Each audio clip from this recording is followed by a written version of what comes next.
Welcome to this episode of Unboxing Russia. I think it's our fourth already. Third one. It's our third episode today. How time flies. So, I think before we start talking about a lot of things we want to talk about today, my name is Pradnya. I am a media studies scholar and avid watcher of India. I hate to call myself an India expert because I cannot be an expert on a country of 1.4 billion people. But I think I know what I'm talking about. And I have Ekaterina Schulmann with me. She is a Russia expert. That is something that I can say. And today we are going to talk about... Can you be an expert on a country of 100 and perhaps 30, perhaps 45 million people? How many experts does it take to understand a country? I wouldn't know. I'm trying to figure out the formula. Me neither. But I'm definitely a political scientist. I study autocracies and autocratic decision making. And of course, I focus particularly on Russia, which is my native country, no matter what. And here we are discussing Russian affairs, the world affairs, comparisons and differences between Russia and India. Mm-hmm. And today, I think we start with actually India, because unlike previously, this is the place where things are happening right now. Very, very true. So today, India started with its elections.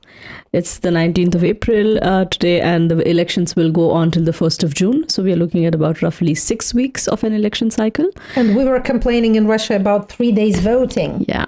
By the way, and how do you fight possible falsifications? Because if the ballots are lying for so long, we have electronic voting machines. Mm-hmm. And of course, there are incidents of some manipulation, but so far in the past, the voting process has been fairly fair and safe. And is it because of the intra-party or between the parties competition?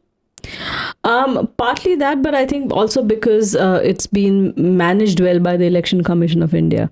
Is it independent? It used to be. And technically, even now, it's independent, but we will probably come to that at some point to try to talk about it. But just to give you a rough idea of what we are looking at in terms of figures.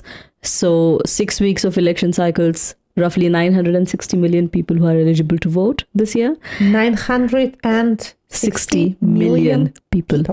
So let that sink in. And we're looking at about 2,000 plus regional parties, also some national parties who are out contesting the elections. So it's a very vibrant election. Unfortunately, the result is fairly predictable. And you are electing a national parliament. We are electing the lower house of the parliament, which is called the Rajya Sabha. Mm-hmm. The Lok Sabha, sorry. And the Rajya Sabha is the upper house of the parliament. And both federal and regional level parties are participating. Yeah. Mm-hmm. Yeah. And we are looking at a parliament of 543 seats, which is very little, because the German parliament is bigger than the Indian one. But that's a conversation for another day. And this election exercise will go on for a long time, and the election results will be out at the beginning of June. And like I said, the results are fairly predictable.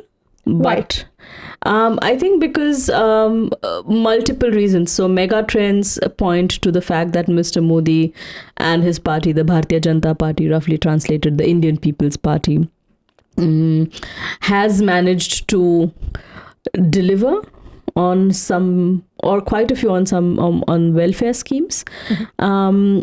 And what they have done brilliantly is the way they have employed rhetoric in the political space.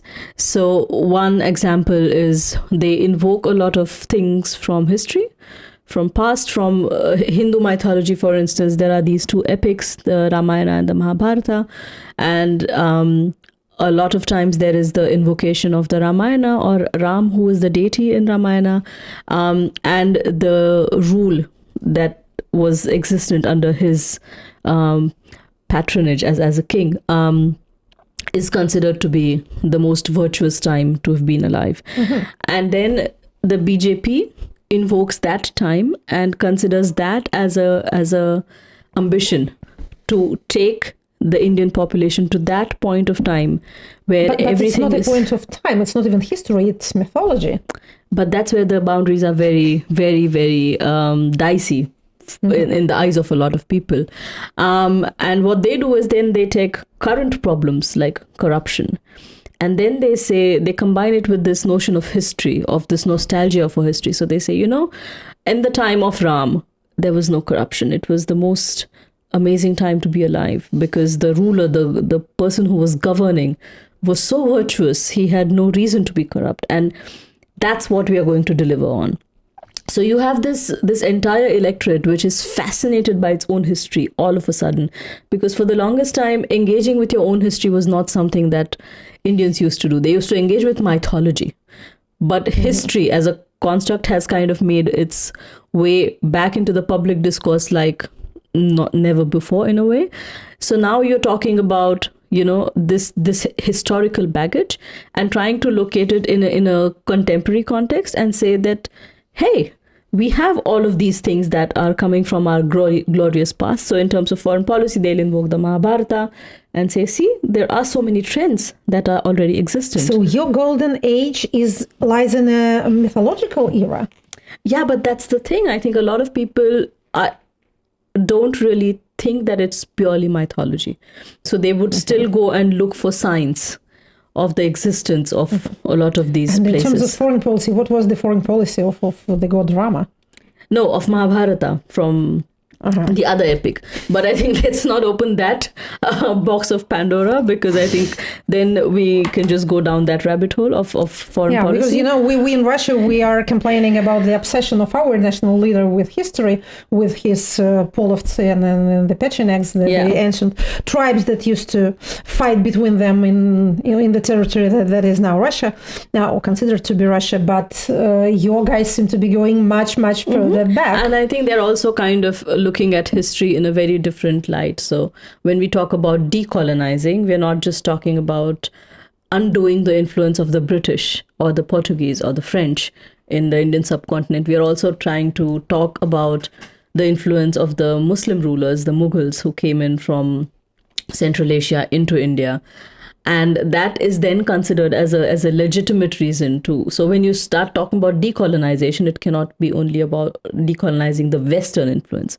You're talking about all the non-Indian influences, whatever Indian means. And then, so that is the binary you're looking at. It's not saying that the Muslim, the Islamic culture became a part of India at some point. It's this us versus them that is being cast in a very different light.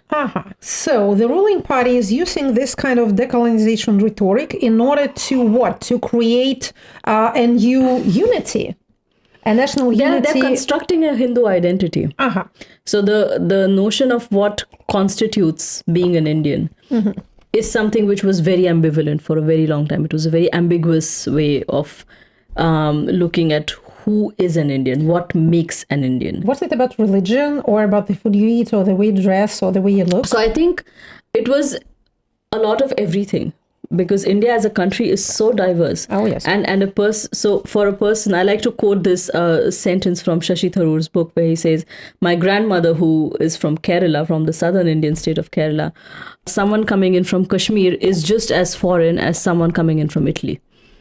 Because the language is different, they look different, the way they dress is different, the way they eat is different. So diversity is, I think, kind of programmed into the way of what we understand under being an Indian. And the BJP has tried to change that. They want to construct this very unified Hindu identity.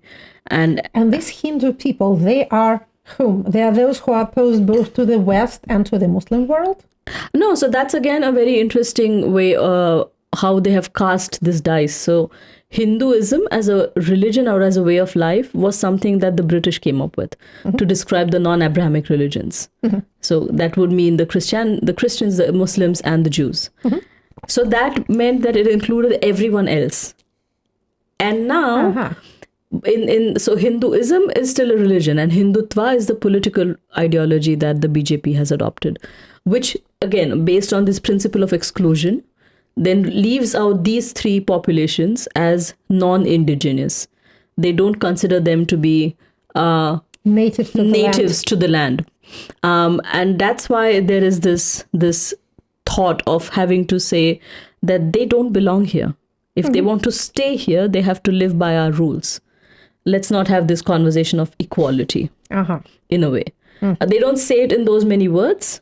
So at least I would say the top brass doesn't say it in those many words. But if you go to an election rally, I think that's where the real colors come out. So they would not hesitate in saying such things. So they would say, we don't need to care about the minorities because India is a country of about 80% Hindus. So as long as the majority votes for the party that represents the majority, why should we care about the minorities? That's highly relatable because Russia is also a very diverse country with many regions and many religions inhabiting it, but it also has about 80% majority of Russian ethnic Russian population. And the way our authorities construct national identity is not through religion, although Russian Orthodox Church is important, but it's important as a department of the state. Nor do they construct it through way of life per se, because again, that's too different. Although there are certain rituals which are accepted by the majority, like the way you celebrate New Year is extremely important for a Russian. Some food issues are also key, although these are not so much traditional as inherited from Soviet times. But the core of this identity is subjection to the state. You are Russian so far as you defer to the all-importance to the state, as far as you internalize the idea that you cannot exist outside of the fatherly care of the state. So authorities are always right. That's the real religious position. That's the real guiding principle. I think in India it was very different, especially in the independence context. So I think the one thing that brought Indians together was their common hatred of the British. You were fighting against somebody. So we had a common enemy. And I think that's how the country kind of came together. So I think it was very abstract, and that meant that you were allowed to be so many things, but also Indian. There was no hierarchical understanding of you are this first, this second, and this third. And that's what they're trying to construct. So that's where this whole notion of the Hindu identity comes from. And in the electoral context and in the public context generally, when you have to blame somebody for the for something that you're not satisfied with in the present, what part of the past do you select? Who are your favorite scapegoats? The British colonizers, the previous governments, the whom? It depends on the context. So I think sometimes for instance, when the foreign minister goes on his international tours, it will always be the West. The West. So he specifically goes to a Western country to blame them for. He doesn't blame them. He doesn't blame them. He provokes them. So he's not saying that, we don't want to work with you. What he's saying is we want to work with you, but sometimes or more than often on our own terms. And in a way where he says, you don't need to be concerned that I have so many friends. Like I have the Russians, I have the guys in the South Asian region. I also have the Americans as friends. You don't need to be concerned. If you're a real friend, you should be happy for me that I have so many friends. And I think this is the kind of brash, very brutish kind of rhetoric that gets him a lot of popularity. In a local context, when it comes to infrastructure, when it comes to talking about what festivals should we be celebrating, then it's the minorities. Why should we pander to their wishes, their narratives of why is it important to celebrate this? And when it comes to challenges of state failure, in a way, so economic challenges, infrastructural challenges, corruption, for example, then it's the former governments. Like whom? The Congress. Because there was no other alternative. So there were some coalition governments, but Congress was most of the time a part of it. Or Congress was the majority party which was ruling India. So the current rhetoric, to come back to the elections of the current party, is they're not talking of promising the electorate a 5-year plan. They're saying, we are here to give you a long plan. let's talk about 20-25 years. Because the first 5 years, we only spent trying to understand the extent of the mistakes that the opposition has done for the last 65 years. The next 5 years, which was the second term, we spent starting to rectify those mistakes little by little. So if you really want to take India to that point that it deserves, which it has been in the past, again, the glorious past conversation, under the Godorama, but also before the British came in, that is again very blur. Yes. There are a lot of things that are in the mix. Then they say, we at least need to look at a long-term game. Let's look at 20 years. Let's look at 25 years. And that's the reason we should stay in power for as long as possible. Yeah, but that's something very new for the Indian electorate, because no one has really provided them with a long plan, with a long-term plan. But it's just the long plan of staying in power. Yeah, but again, I think you have to understand it from the perspective of an electorate, because they see these are guys who are not here to shy away from taking hard decisions. They are here to stay in power. That's the confidence that has been missing from the political spectrum. For the longest time, it has been about publicly appeasing minorities and trying to, tell them that if you vote us in power in the next 5 years, this is what we will do. So it's a 5-year contract in a way. And now there's suddenly the possibility of a long contract. Of looking into the distant future. Which is very promising, which is very glorious in a way. And it also makes it comfortably predictable. Exactly. Which in chaotic times is very appealing. It's very comforting. When you look around countries like the US, when you look around Russia, you look around Europe right now, let's be honest, I think it's a very promising place to be. Well, and so if you need to... promising place to be if you're a majority. Of course. That's an addendum. Of course. And do you have any particularly unpopular stretch of history that you can blame things on? You're like the... So we like to blame everything on Mr. Nehru. You told me previously that the Gandhi family came in for a lot of criticism for being elitist or self-enriching. Is it really so? So do they symbolize this anti-democratic? They have been like a dynasty. It started with, in fact, with Prime Minister Nehru's father, who was a big figure in the Congress party before independence. And then Mr. Nehru, then Mr. Nehru's daughter, Indira Gandhi, then her son, Rajiv Gandhi, and then his wife, who was of Italian origin, who refused to who take up the office of the Prime Minister, but who is well known for, kind of trying to pull the strings behind the curtains. So, Is she still active? She's still very active. Her son is very active. Her daughter is very active. So the dynasty is continuing. It's still around. It comes at a price because someone like Rahul Gandhi is... So that's the current generation. I don't think he has managed to establish himself as a political figure while decoupling himself from the family legacy. So despite the family legacy, people like Jawaharlal Nehru or Indira Gandhi or even Rajiv Gandhi for that matter, they had a certain plan about where this should be going. Rahul Gandhi is trying, but I don't think he can keep up with the charisma of Mr. Modi. It's two very different conversations. In contrast, comes up as a person of no family, with no money, no parents, no children, just devoted to the country. No one. Because what I'm trying to find out is whether you have your own period of your own analog of our cursed 90s. Because in Russia, it has been one of the most popular rhetoric traits for the last 25 years is to put all the blame on the 90s, which was the early post-Soviet times, the times of, painful and disrupting transition from planned economy to market partition, economy. Right? Like everything falling apart in a sense. Yes. And so for us, that's 1947. 1947. But then again, you fought for your independence. No, but we also had the partition. You had the partition between India and Pakistan. Yeah, and again, like it just wasn't the partition of two countries. It was also two different political cultures that came out of it. So India decided to go the secular way.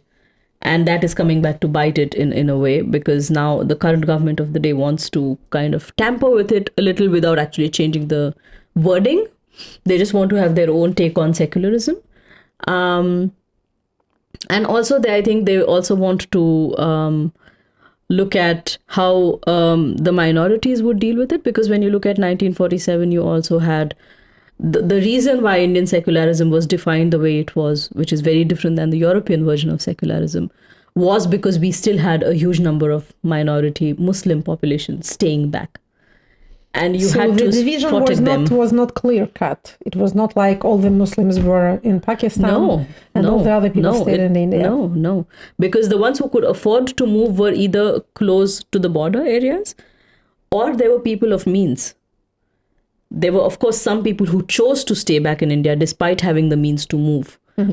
But I think a lot of people, it's as it is everywhere, it's usually the poor people who are the ones who lose out. Yes. On both sides of the border. In whatever political decision is being made. During the disintegration of Soviet Union, more or less the same happened to the ethnic Russian population of the former Soviet socialist republics. And in some places, this eviction was pretty violent. In others, it was more peaceful, but nowhere was it comfortable for those people who maybe perceived themselves as some part of the elite, or just people who came to, say, Uzbekistan or Tajikistan to do useful work there. But if I might ask, so Yes. in the Indian case, for instance, we have one person who's responsible for it. So it starts with the British, who have the blood on the hands. And then it is the responsibility of Nehru plus Mahatma Gandhi, who brought on that bloodshed by agreeing to the partition. But your history is a little different. Do you have 1, 2, 3, 4 scapegoats where you say it's because of those buggers that we are where we are?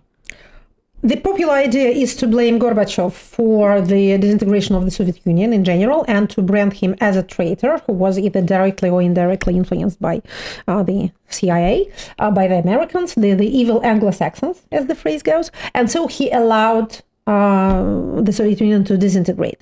But then the drama is that there have been 15 republics, including Russia, the Russian Soviet Socialist Republic.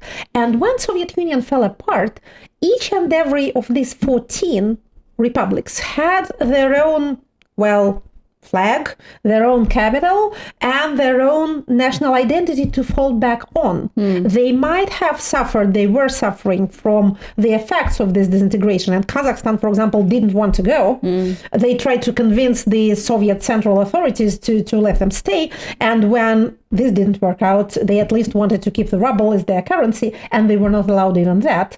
You know, I go to Kazakhstan quite a lot. Often. So, and I know that there is a grudge still existing that, for example, unlike Ukraine or unlike the Baltic countries who wanted their independence, we didn't want to, and you shooed us away. So now that you, the Russians, have complaints that we are not behaving in the way allies should, why don't you remember how you behaved to us 30 years ago? But all the same, each and every of these republics had kind of their own home. But the capital of Russian Federation is Moscow, which was the capital of the Soviet Union. So it looks like everybody took their stuff and went home. And Russia had nowhere to go because on one hand, that was their home, that's your capital, that's your It was land. the center of power. But now the empire is no longer there, and you are left with less than you had. So you cannot celebrate your independence because you cannot answer a question, whom are you independent from? There are no Brits or no Russians. But isn't there a conversation that looks at it in a very real perspective, which is at that point there was no other option because the economy was bleeding. You know, like that's a very realist way of looking at things. We're not talking about realistic understanding. We're talking about perceptions. And perceptions 30 years on. And then came the 90s, which for one set of people was the time of opportunity and the time of newly acquired freedoms. Was it also a time of hope? It was. But for many, many others, it was just the time of disruption, the time when stable social order just collapsed. Yes, industries, the whole industries closed down, and people who were working for a, industrial plant suddenly found that not only were their payments in arrears, but the very place they were working was just closed. So what do? whatever you want. How do I feed my children? In any way you like. So former engineers, qualified workers, people who were working for the military industrial complex, they had to sell things on a market, or their women had to go to China or to Turkey and buy cheap stuff and come back and sell it, which is the famous Chulnaki movement. There's this small traders movement. Their symbol is a checked and striped big bag where they used to bring these things. They clothed Russia. They prevented they have conquered the infamous goods deficit of the Soviet regime. I think they deserve a monument. But for those people who had to exchange their former social position and their former lifestyle for them grueling and humiliating experience, occupation, because if you were brought up to respect your position as a teacher or as an engineer or as a soldier, and then suddenly you have to sell things, and you are a Soviet person who was taught that buying and selling is a disgrace, that you shouldn't care about money, you should care about doing your duty properly by the state, and the state will care for you. And then this contract just melts in your hands, then of course you feel, to put it mildly, uncomfortable. But now we are 30 years from there. And the new generation is asking not the question why the Soviet Union collapsed. It doesn't concern them that much. But they're asking the question how we came here. Why do we have Putin? Why do we have a senseless and brutal war with our neighbor? Where are our freedoms? And when you ask these questions, this type of questions, you have to put a blame on somebody. Someone. Yes, the current dictator is to blame. But where did he come from? Who put him in that place? Who brought him to power? Who constructed the system that allows one person such latitude? Who allows one person to amass such unnatural amount of power? Yes. And again, here I have to thank you and the circumstances for the opportunity to discuss it here in the comparative privacy of a foreign language, because if you start discussing this currently in Russian, you attract all sorts of trolls. Yes, trolls and bots and just people who are not yet ready for rational conversation. So, but what makes you ready for the rational conversation? Because I'm sure it's a part of, history always kind of evokes nostalgia because it's the story. That's a very hard question. Why do I consider myself to be more rational than other people? No, because I think there is, of course, whatever you lose, leave behind, it also evokes a sense of nostalgia. It evokes a sense of belonging. And then you find yourself in the present, which makes you think, was it really worth it? Was it really the way it was being talked about? Was it really the way it was being portrayed? Because I'll give you an example. In my personal case, I grew up in a for Indian standards, middle-sized city, which is not very liberal. How many millions was it? That's a very German question, which I choose not to answer. But for the city that was still is fairly conservative, half liberal, you grow up with a notion of who you are in a very majoritarian sense. And now when I go home, especially in the light of whatever is happening politically, in my understanding, the way I was growing up, religion is something which is very personal. You don't wear it on your sleeve and tout off, like you don't show it off. But now it's not enough to say that religion is personal. You have to kind of, exhibit it in a sense. You have to subscribe to somebody or other. I don't know. I think I may not be as religious as is required. So that makes me rational in a way, So that's the example that I can provide. I understand why I think what makes me more rational than other people is that I've been trained for this. When you study social sciences, you kind of learn to distance yourself from your personal experiences. You learn not to apply your impressions to everyone else and not to say, well, my childhood was happy in the 90s and my parents were interested in the developments and for them it was the time of opportunity, the time of experience and freedom, for example, in the pedagogical sphere, when you could do things at a common school that you couldn't do under the Soviet regime. That's why that means that for everybody else, it was a happy time as well. So I know that I shouldn't do that. That makes me a bit better qualified, perhaps. To be rational. Yes, to be rational and to judge. So why are we talking about the curse of the 90s right now? Is the movie, because there's that movie. The film by Navalny's team. Yes. So Navalny's team, his people who are now carrying his legacy, his work after his death. They have published, they have posted a movie, which is called The Traitors. Evidently, the idea came from Navalny himself when he was alive, because in summer of 2023, when he was already in the penal colony, he sent a letter from prison about the legacy of the 90s as precursors to the dictatorship of the present, and about how we have to talk it out among ourselves, we Russians, in order to prevent the repetition of the same thing later on. And the glorification probably of what happened. The logic is this: we had a chance of freedom and we blew it. So we need to find out why we did that, what were the reasons, and how to avoid the same thing when we get a second chance.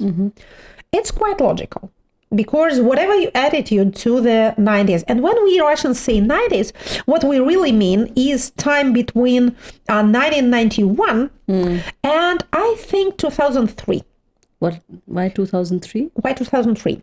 Because that was the 2003 marked the solidarization of power under the president. 2003 was the time of the first parliamentary elections that look like what parliamentary elections started looking later. The last three parliamentary elections were supposed to take place in 1999. And then in 2003, we already had the United Russia Party, which won the majority. And all the instruments for preserving pro-governmental majority were already in place. And also 2003 was the year of the UCAS case, the first and to an extent the only one, the standalone case against the richest man in Russia, who was for many the personification of the oligarchy. And that was the picture of the state defeating the oligarchy, the order being restored. Also, accidentally or not, after 2003, we saw the decline of violent crime, which for many people was the sign of the times. Actually, violent crime started going up since the middle of the 80s. Especially youth gangs, street crime, all these kind of things that make life uncomfortable for an average citizen. And then after Soviet Union collapsed, of course, it stepped up the game dramatically, because these street gangs of just young people trying to get somebody's wallet, they evolved into full-blown organized crime structures that first dominated over the state, then fought against the state, and then were swallowed by the state, and gave birth to this kind of mafia state construction that we're currently living with.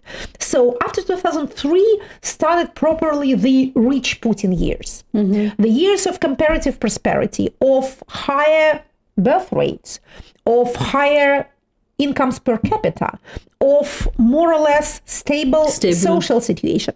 And this is now our golden years. But in the post-Soviet times. So, but these were also the years of lessening, of shrinking freedoms, of the state assuming more and more power, including over the public sphere. But that was not too visible, even to the educated part of society, until 2012. In 2012, after the protests of 2011, the conservative trend started in earnest. Repressive legislation began to be adopted. State went for example, the internet, that by that time, by 2012, was extremely well developed in Russia. So the conflict for the speaking class, for the politicized strata in Russia was always this. The 90s were uncomfortable and dangerous and unruly, but they were the time of opportunity and freedom. Then came the fat years, which were years of stability and comparative prosperity, but less and less freedom.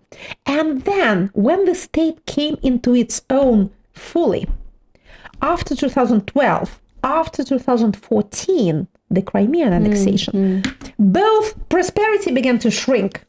Ruble fell. You were no longer sure that the state doesn't meddle with you. The Siloviki community became strong and powerful, and they could take anybody's freedom and property and later life. And so you were not that sure of your tomorrow. And freedom, space continued to shrink now that it's practically non-existent. So the question is, do we look with nostalgia on the 90s, forgetting the discomfort, but remembering the freedom?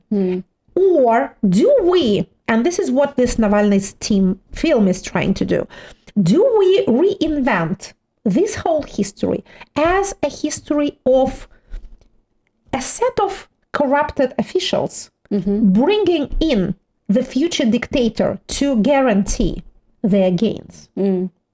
And because the 90s are so unpopular generally, what I think, again, politically, in terms of practical politics, what I think they're trying to do, this Navalny's team, they're trying to capitalize on that, because the official propaganda is saying you have to be grateful to Putin for saving you from the 90s. Do you want it back like it was then? You don't want that. So put up with whatever lack of freedom or danger or it's for your own good. It's for your own good. It's better anyway. It's better than it was 25 years ago. But I think they are promising to bring up the second series in this film. So this is the first episode. There'll be the second episode. And I'm pretty sure what they're going to do is to say that Putin is the inheritor of the 90s. He's the embodiment of the 90s. He's trying to scare you with the return to this time, but he was the one who benefited most from it. So again, in terms of practical politics, that's what they're trying to do. But right now, what is actually happening is an highly active discussion in media and in social media between the people who remember the 90s with gratitude as time when they managed to build their careers, to become popular, to become rich, and in their own estimation to do something for the country. And they're seeing this, the creators of this film, as a bunch of youngsters who don't know how it was back then, who don't understand it, who have no gratitude. It's a kind of generational thing. It's also a kind of political thing. But what I think is not so clear, and it's not clear to me at all, is whether we should be using this post hoc ergo propter hoc principle, which means in Latin, after this means because of this. And we know that it's a logical fallacy. It's not true logic. If something happens after something, it doesn't mean that it happens because of this something. In hindsight, it's easier to establish those connections. It's almost impossible to avoid establishing this. The question is, there's also a concept called equifinality. It means that whatever you do, you achieve the same result. There's an anecdote, a popular Russian joke about a worker in a military industry plant in my native Tula who is trying to get something from his place of job to bring home to construct something useful. So he's taking details, and at home he's trying to make a meat grinder or something else. But every time he's putting these details together, all he can make is a Kalashnikov. So there's this popular joke, whatever you try to do, you get Kalashnikov. This is equifinality. It is, in terms of historical analysis, it is called the concept of historical curse, or the tunnel of history. But I don't think that's scientific at all to say that there are some nations, some ethnicities, some people that are doomed to repeat the same experience of dictatorship over and over again. But if I might interject, so you just brought up the film that has been made by Navalny's team, and you address this concept of post hoc ergo propter hoc. Do you think they have kind of made it far too easy, to kind of analyze in hindsight, because it's like you also said, it's easier to establish those connections in hindsight, but while it's happening, sometimes things just spin out of control more than often, and they evolve the way they do in a very symbiotic manner, without anyone kind of putting in mechanisms in place that either speeden up the process or slow down. Things just happen, especially in a very challenging time, like when the Soviet Union fell apart. I think people were still trying to figure out what their standing was in the world, but also amongst themselves. That's true. A blame game is no good at any time. It's tempting. It's extremely tempting to put a blame on somebody else, to say you, the previous generations, you have spoiled it all. You have robbed us of our inheritance. You have robbed us of our country. Because, why? Because you were self-serving, because you were avaricious, because you put yourself before the country. But if we try to draw some sort of practical lesson from this, and we are talking in a country that tried to do that, if we have a chance to establish our own Russian never again principle, what will this entail? What did Germany learn? I think, again, judging from the practical steps that were taken, Germany learned that you need to have a constitution with real federalism in it to prevent accumulation of power in the center. You have to have a parliament that has power over the executive, and you have to have such electoral legislation that prevents stable majorities, so that the parties are forced into coalitions. And it also has this whole notion of confronting its own history, which has its own problems right now, especially in the current geopolitical context. But that aside, I think that's also a core part of the discussion. So when you say the Russian never again, which part of your history are you referring to? Because the Soviet Union was not something that came out of, it was not all flowers and roses. Not really. It had its own set of huge problems. But perhaps we are over this already. So our Russian never again will be about, we'll never again have a dictatorship that sends us to have a war with a neighbor for no reason. So you connect it to the present, the never again. Yes. Again, if we have a chance in the future to come back home and to look into the eyes of those who stayed home all that time, and if we have a chance of some sort of future together, then we'll need to understand what can we do to prevent this. And in this context, this whole blaming of the 90s thing maybe acquires some kind of sense. And again, for the protocol, as we Russians say, I haven't watched the whole film. The whole film. No, not even the beginnings of it. But I've read a lot of reactions. I don't watch videos much, which is not a good thing to say on a video channel, right? But I'm a reading person myself. But I understand that stylistically, it's a bit of a propaganda in a neutral sense of the term. It's not a documentary. It's not a historical. It's a story. Yes, it's a story, and it's a story with a vengeance, again, in every sense. For reasons. Of the word, yes, but again, if we work out how to prevent this again, I would say first, you see, when we tried to recapitulate the German experience, the first things that I mentioned were the legislative changes, which is my kind of thing. You mentioned changes in ideology. I understand that Germans decided that they will not go for national unity and patriotism. I didn't think they had much of an option. Because they were fortunate enough to have occupying forces on their land. In a way, I think, I'm not sure. Are you familiar with this series, The Man in the High Castle? No. It's an alternative reality kind of thing. So what would have happened had Germany and Japan won the war? And it shows about, so the United States is a colony of the Germans and the Japanese. So there's a German zone. They not just won the war, but they actually occupied the United States. There's a Japanese colony and there's a German colony. And that kind of really gets to you. Because, I think it's exactly, again, the whole notion of why Germany is at this junction where they are. It is because they had no choice but to confront their own history. And it did not happen, like, again, in the early 50s or mid 50s or early 60s. It started much later. Yes. When that After the entire 70s. generation kind of was not in power anymore, because of course the occupying powers needed someone to run the country. So there were a lot of Nazis, Of course. ex-Nazis, That was if that's a thing, who were running the country. So I don't think it's very easy for the Germans to now undo that relation with their way of confronting their own history. And that's where Germany is right now, in that extremely problematic space of not being able to differentiate between the historical past, which is a luggage, which is a responsibility, but then that's messing up a lot with their present. But that's a conversation that needs to be had on its own. Of course. And if we come back to what political science tells us about political transformations, when do you have a chance to make democracy out of autocracy, lemonade out of lemons, because you can't make democracy out of anything else. No one was democratic to start with, except maybe the city-states of ancient Greece. But everybody were some sort of autocracy once.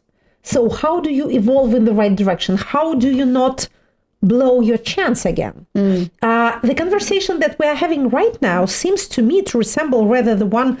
Imagine if Germans, in trying to answer the question, how did we end up with Hitler, said the Weimar Republic were to blame. They were too weak. They were, again, self-centered. They were corrupt. They were, too lightheaded. So they handed the country to Hitler, which was kind of... But they democratically handed it over. Yes. One cannot forget that. Well... he was a democratically elected leader to begin with. No, he was a democratically elected member of parliament with his party. Yeah, not But he leader. was not a democratically elected he was a leader. member of the parliament, but Yes. he managed to get a foot in the door through by a democratic means. process. But the chancellor elected him or chose him as his successor, not through some sort of democratic process, which again uncannily resembles what Yeltsin did in 1999. Of course, his successor went through the movements of presidential elections, but that was a more or less predictable thing again. So political science actually says that process of political transformation is a series of choices made mainly by the elites. So if elites choose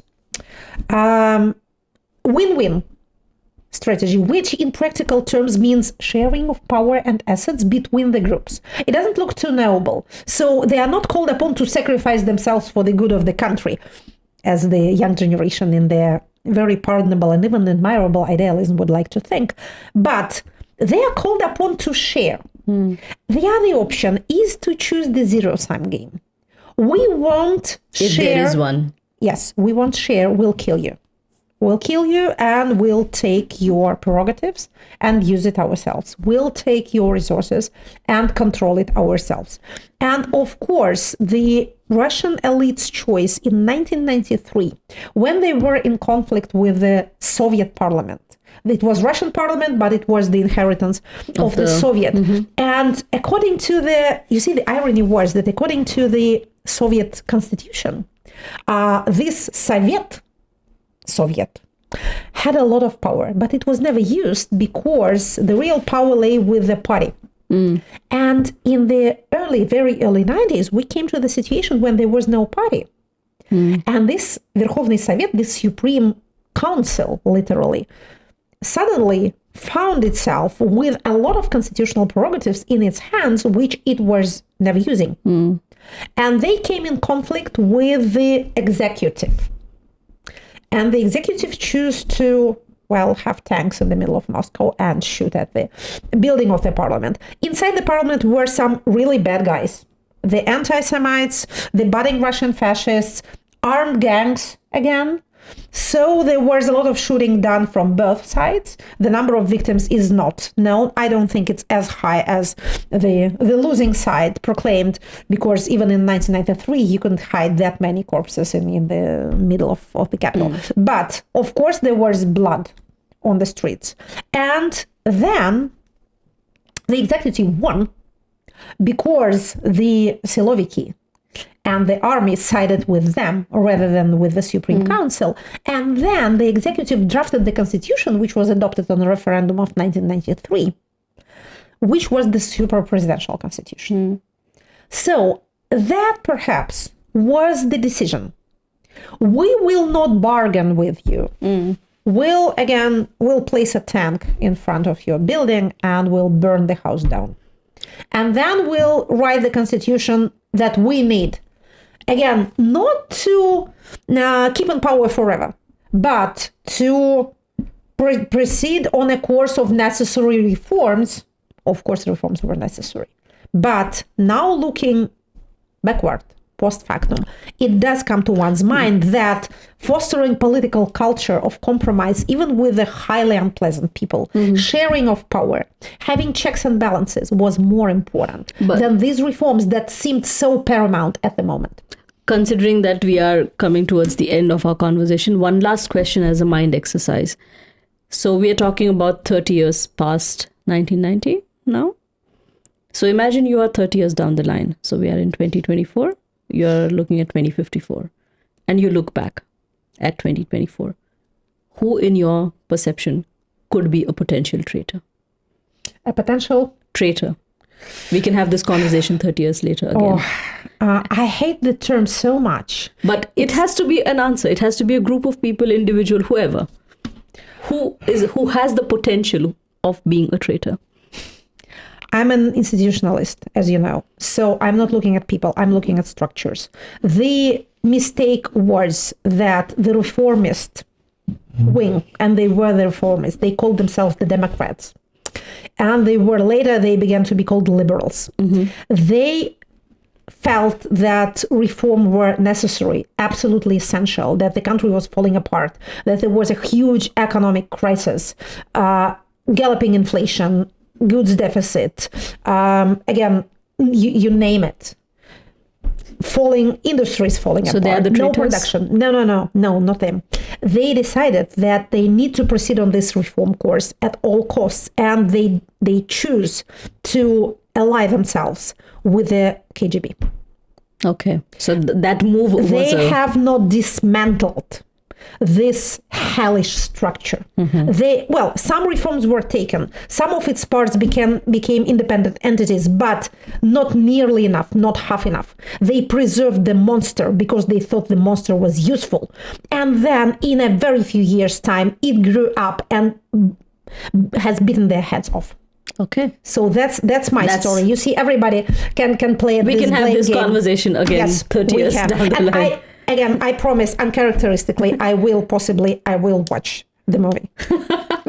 Thank you so much for this conversation, Ekaterina, despite the heaviness of the topic. But yes, at least it evokes emotional reaction. It does. Like at the end. Is it a good thing? It is. Is it? It is. It's what passionate people are about. And we're priding ourselves on our rationality. We're trying to. All right. Thank you so much. Thank you. See you next time. See you next time.